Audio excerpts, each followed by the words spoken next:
Welcome to Graceful Aging. I'm your host, Gregory Bader. You've heard, like I've heard, we've grown up with that phrase, help, I've fallen and I can't get up. Well, today we're not going to talk about that.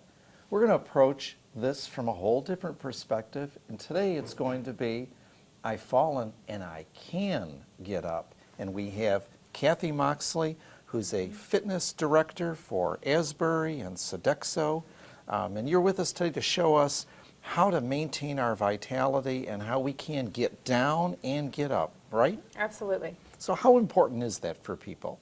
It's really important because as we age, we want to retain as much independence as possible. We want to be able to have the freedom to do the activities that we want to do, and we want to be able to get on the floor if we want to play with grandchildren. We want to use low shelves in our home. If we want to just be able to maintain using our homes to the fullest extent possible and to do the activities that we have enjoyed all our lives. You work with a variety of seniors in different communities, and do you see the impact of their seeming barriers to getting down? What do they say to you? What kind of excuses do they provide to you? Well, a lot of people like to attach it to the chronological aging process. They might say, oh, well, I'm over 80, so of course I can't do that. Where there might be someone who's 91 who just did it.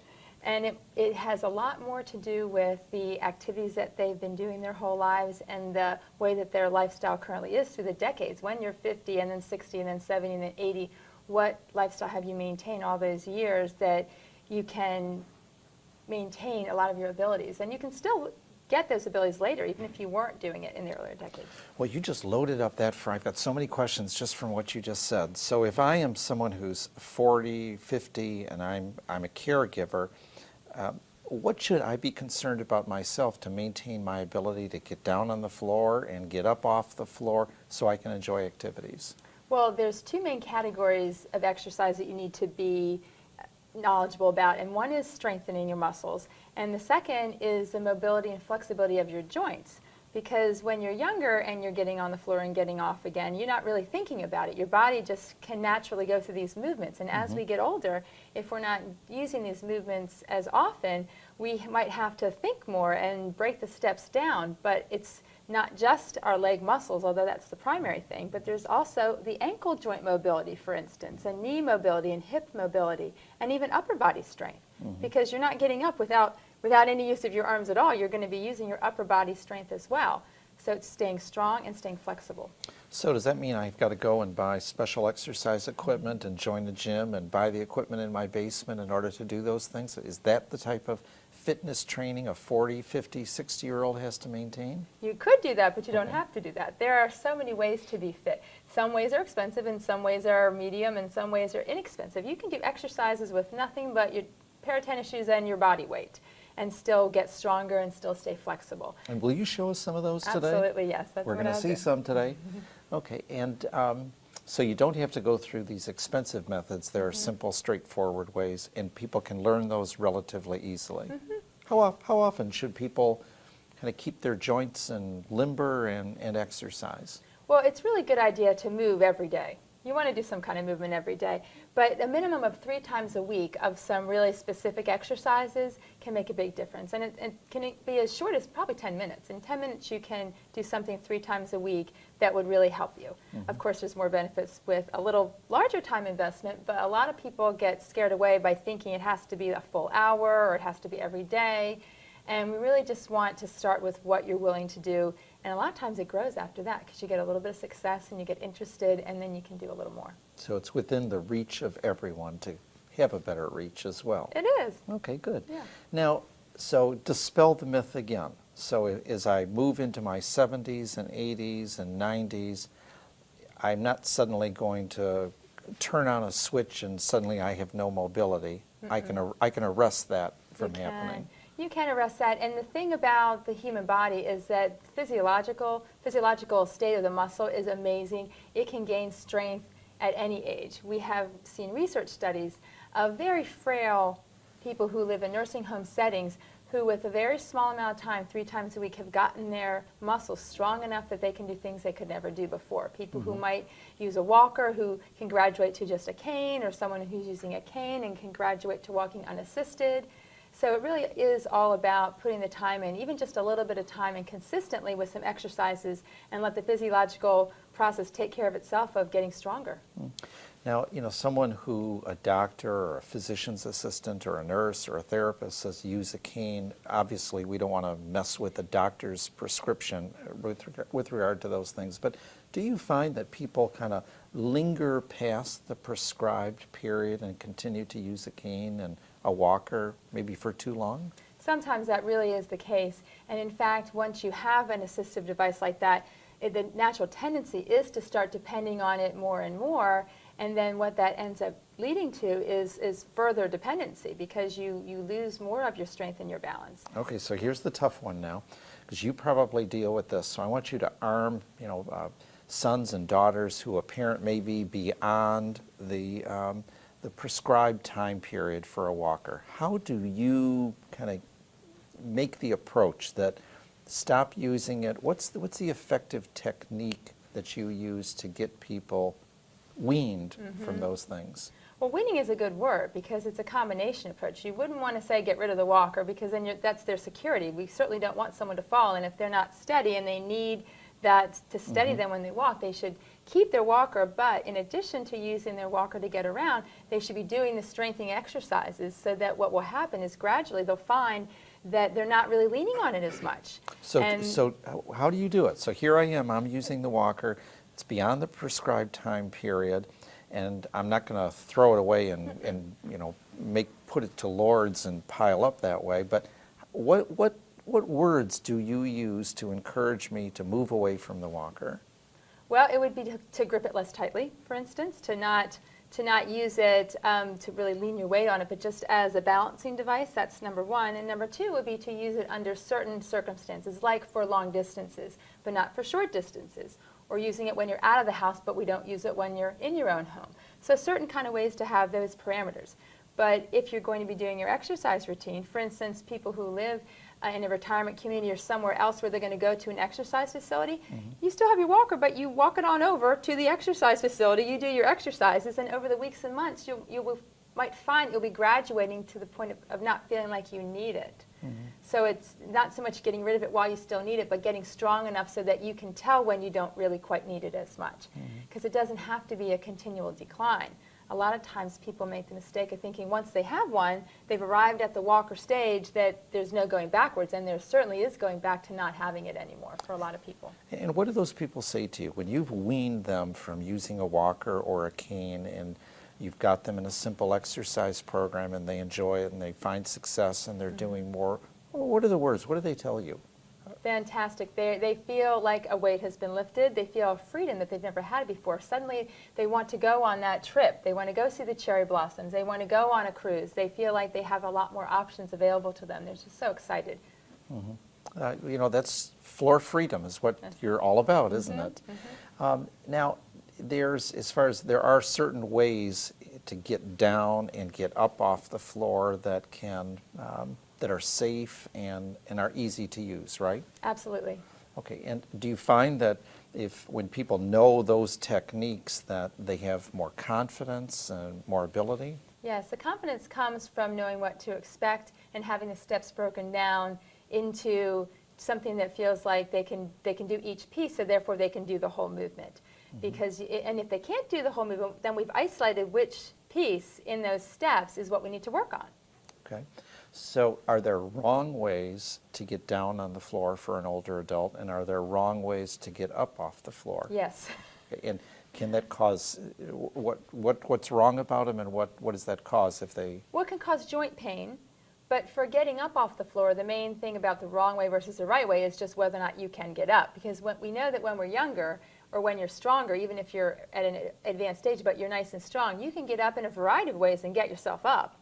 But when you have lost some of your strength and some of your mobility, then you need everything in your corner that you can. So if you follow some steps of the biomechanical positions that lead you to the most chance of being successful in getting up, then you're going to be able to get on the floor when you want to.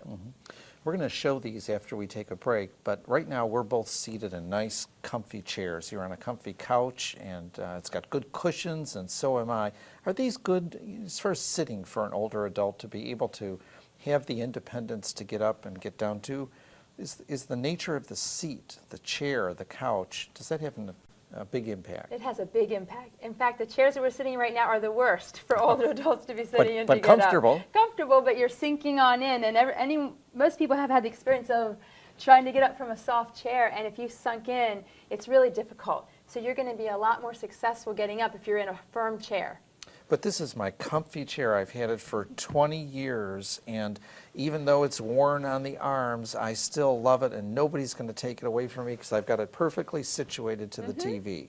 That's fine, because what we're looking at is that learning the abilities so that you can get up in a variety of settings. So if this is what you're going to sit in your own home, and you can deal with that when you're in your own home, but you might be embarrassed when you go somewhere else and you want to get up. So that you're choosing a chair that's easier to get up from when you are out and about is one of the things to look for. When you're out visiting someone, you might want to look for a hard chair, a firm chair, one with arms, so that you know that you'll have a better chance of getting up from that one. And I would imagine that you would stay away from a chair that has rollers or that you've seen move. Yes, that's not good. That's definitely not very safe. Or a chair with a lot of pillows behind it. It's probably a pretty good indicator. What kind of things do people tell you about what they've done with this new confidence? How has it changed their life? Well, number one, they've been able to do exercises on the floor that they might have stopped doing. A lot of older adults stick with exercises that are done seated or just standing, and they have not done the exercises on the floor anymore. For instance, there's a wonderful exercise that helps your back muscles and stretches them out when people have back pain, and it requires lying on the floor and pulling your knees into your chest. A lot of people can benefit from that exercise, but if they are uncomfortable or not confident in their ability to get down on the floor and get back up, they won't be able to do that, and we have to provide an alternate exercise. Do people think when you come in a room at one of the communities that you work with that, oh, she's the fall lady, it's another fall prevention program? How do you introduce that you're going to be doing something different and tell our viewers how you're going to be doing something different after the break and what they're going to see? Well, I do know that a lot of people have preconceived ideas about fitness and thinking that it might have to do with someone being a drill sergeant or something that's uncomfortable or something that they might have memories of from when they were a child, that wasn't their thing, and you have to be athletic to begin with. And it's really more about living a vital life and having enriching opportunities in your life. And so the communities that I work with, it's whole person wellness is the term that we use, and it's not just about fitness, it's not just about the physical side of wellness, it's about your intellectual wellness and your spiritual wellness and what you can do to be still dreaming and still achieving things and still having things that happen in your life on a daily basis that are exciting. And so there's exciting things here. We're at about a 3-foot level of our communication, and so there's exciting things that happen at a 1-foot and a 2-foot level. Or it just, yes, but it opens up your options, because if you want to experience a full life and you want to go to the opera and you want to take a trip, if you have limited physical mobility, you're going to be having less options available to have those enriching experiences in your life. So this is kind of building a foundation. I consider Floor Freedom to be building a foundation for all the other things you want to do in your life. Well, and I consider it a gift that we're going to be giving to our viewers, that they're going to be able to enjoy their grandchildren and get to those lower cabinets and just get a lot more out of life. Gardening, there's so many things that we take for granted when you get down on the floor and back up in somebody who feels fully mobile. And then suddenly what happens is our area that we use in life shrinks. We no longer use the high things or the low things, and then it becomes smaller and smaller. So we want to expand the opportunities, expand the area that you're using in your home. I think we've teased our viewers long enough. Let's take a short break, clear the area out, and you'll show us how we can accomplish these things. Okay. Sounds good. Stay right with us. We'll be right back, so get ready. Well, I use exercise that I learned from the therapist during the few years. 20 times. And how often do you exercise? Every day. Every day. Beautiful. Every day. Beautiful. Once you stop, Now, in your lifetime, you see 80 years old people in this environment. They can walk, and they're overweight, they don't exercise, and you can't talk to them. They admire me. Why? They can do it, but they don't do it. I'm doing it for me. It helps me to go on and to think clearly. So now we're changing the paradigm all across this country because we're going to show you with Cathy Moxley how you can get down on the floor and you can get up. Right, Cathy? Yes. So there's a right way that you were talking about getting down on the floor. Why don't you show us using a chair? Yeah, chair's right here. All right. The first thing is when you're sitting on a chair, we were already talking about choosing a hard chair. It's going to be a lot easier to get up and down to begin with. But to get to the floor, you certainly want to scoot to the end of the chair first.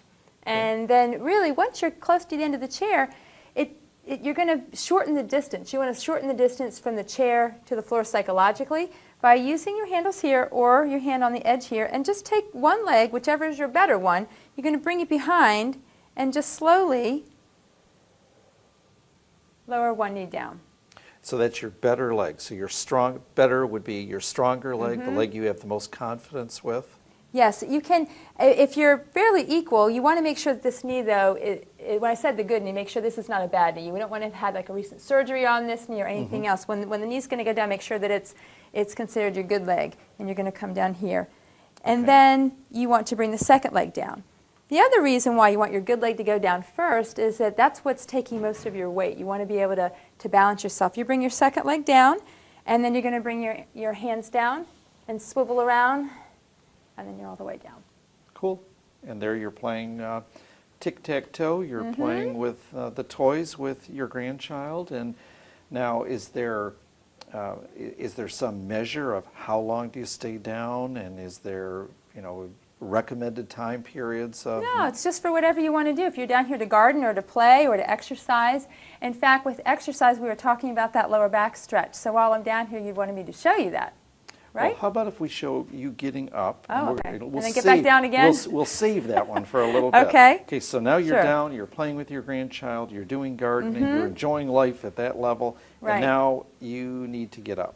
Well, let's start. I'm going to start from the all the way laying down position, because if you're laying down and you're all the way on your back, the first thing is going to be always to roll to your side. So you're going to roll onto your side, and your knees are going to be bent, and you're going to have the benefit of this arm here, because you want to be able to come all the way onto your stomach. And once you're on your stomach, you bring your knees in and your hands in so you're on all fours. From there, you might need to crawl over to your chair, one hand up, the other hand up.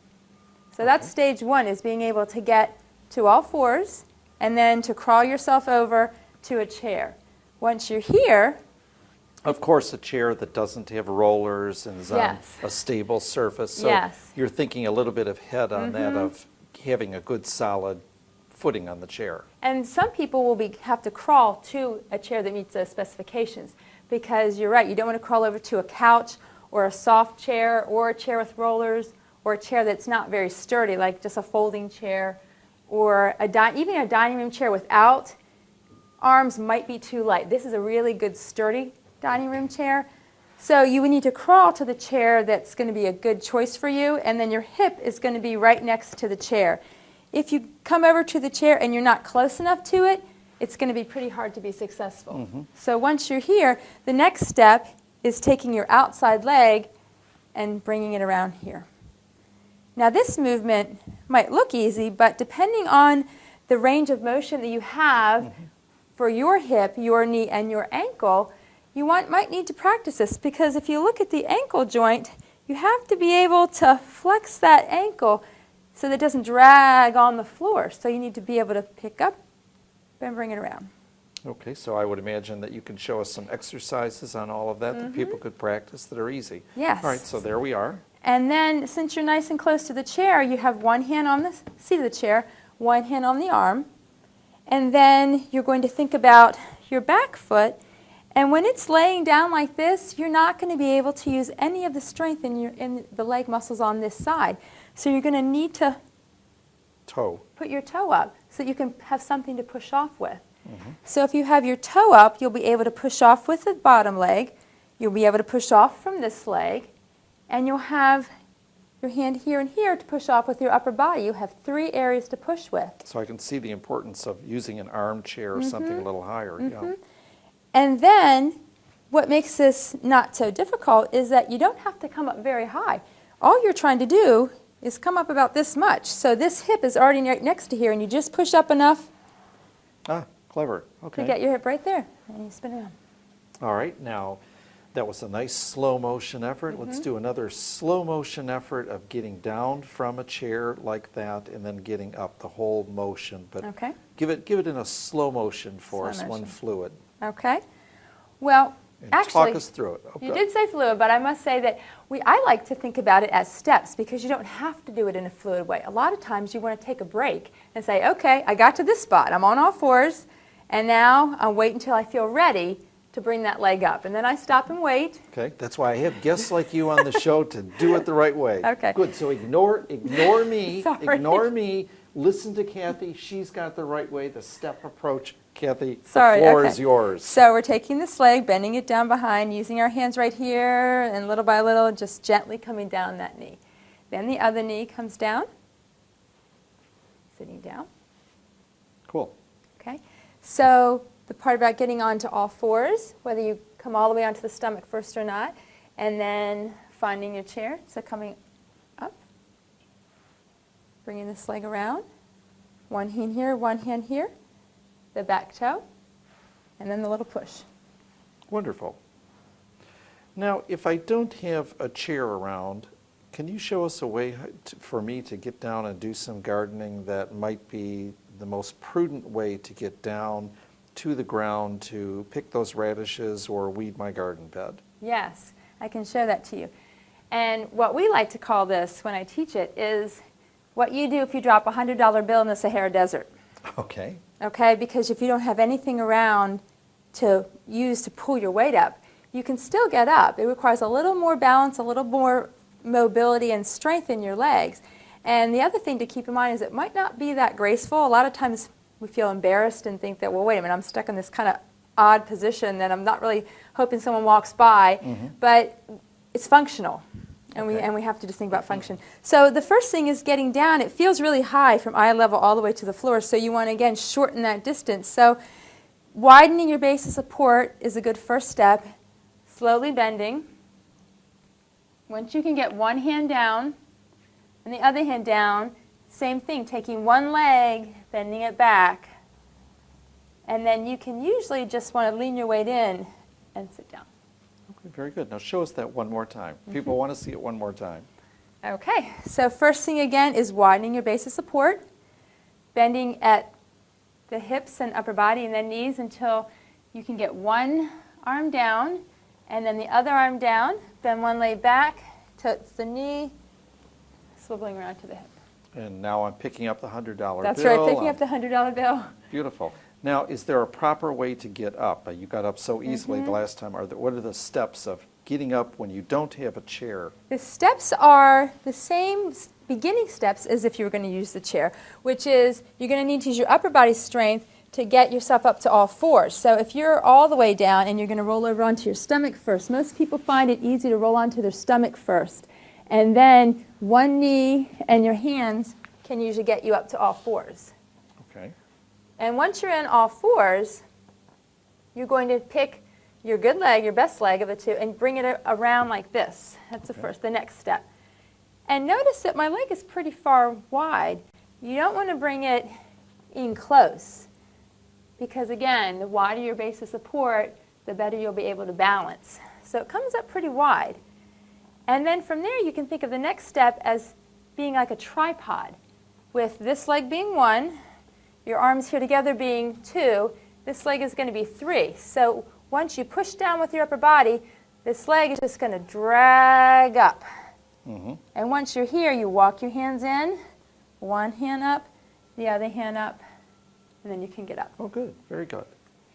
So some exercises now. I need certain strength and flexibility to do these things, but it looks, the way you did it and the way you simplified these steps, it looks like anybody could do it. And you know from experience that anybody can do it.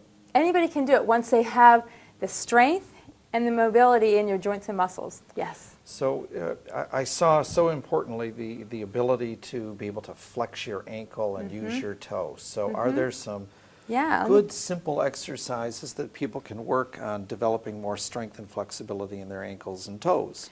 Yes, you can start with just simple point and flex, circling around, inversion and eversion of that ankle. So all kinds of movements of this ankle, just all the way around.